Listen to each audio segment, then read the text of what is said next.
नमस्कार, मैं हूं दिबांजलि मोइत्रा। दिल्ली के सीएम और विवाद दोनों एक साथ चलते। कुछ लोग हमारी बात से सहमत हो ना हो, लेकिन ये बात सही। अभी हाल ही में बीजेपी को घेरने के चक्कर में पाकिस्तान को वैक्सीन देने की लिस्ट जारी की गई और अपने ही बनाए झूठ की जाल में फंस गए। फिर बीजेपी को वैक्सीन पर घेरा, लेकिन फिर बीजेपी ने केजरीवाल को फंसा लिया। इस बार मामला वैक्सीन देने और पाकिस्तान से युद्ध करने को लेकर था।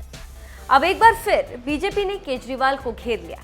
केंद्रीय मंत्री प्रहलाद पटेल ने इसको लेकर दिल्ली के सीएम और उपराज्यपाल अनिल बैजल को चिट्ठी लिखी। चिट्ठी में पटेल ने कहा है कि केजरीवाल के बैकग्राउंड में जो तिरंगा लगा है वो ध्वज संहिता के हिसाब से ठीक नहीं। केंद्रीय मंत्री का आरोप है कि अरविंद केजरीवाल की प्रेस कॉन्फ्रेंस में गलत ढंग से तिरंगा लगाया जाता। पटेल ने आगे चिट्ठी में लिखा है कि पिछले कुछ दिनों से अरविंद केजरीवाल प्रेस कॉन्फ्रेंस कर रहे तो सफेद पट्टियों पर हरी रंग की पट्टियां बढ़ाई गई। केंद्रीय मंत्री का कहना है कि झंडे के बीच में सफेद हिस्से को कम करके हरे हिस्से को जोड़ दिया गया।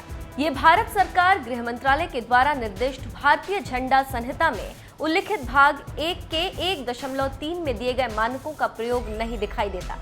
इसके साथ ही साथ पटेल ने आगे कहा कि ध्वज की गरिमा का ख्याल नहीं रखा गया। राष्ट्रीय झंडे का इस्तेमाल सजावट के लिए नहीं किया जा सकता। मेरी नजर में प्रथम दृष्टया ऐसा लगता है कि राष्ट्रीय ध्वज का प्रयोग सजावट के लिए किया गया, इसीलिए इस बारे में पत्र लिखा गया। इस मामले में क्या होता है ये तो बाद में पता चलेगा, लेकिन झंडा लगाने और ध्वज संहिता क्या है और क्या कहता है, इससे जुड़े नियम, इसे भी आप जान लें। भारत का राष्ट्रीय झंडा देश के लोगों की आशाओं और आकांक्षाओं का प्रतीक है। यह हमारे राष्ट्रीय गौरव का भी प्रतीक है।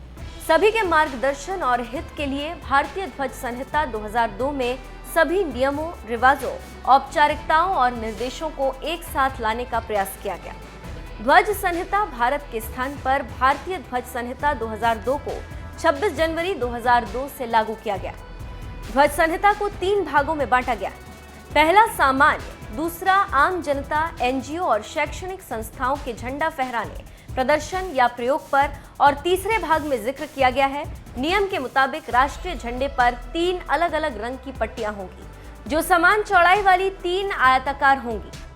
ध्वज संहिता 2.2 आई झंडे की स्थिति सम्मानपूर्वक और विशिष्ट होनी चाहिए। ध्वज अधिनियम भाग 2 के उपनियम 9 के अनुसार झंडे का प्रयोग न तो वक्ता की मेज को ढकने या न ही वक्ता के मंच को सजाने के लिए किया जाएगा।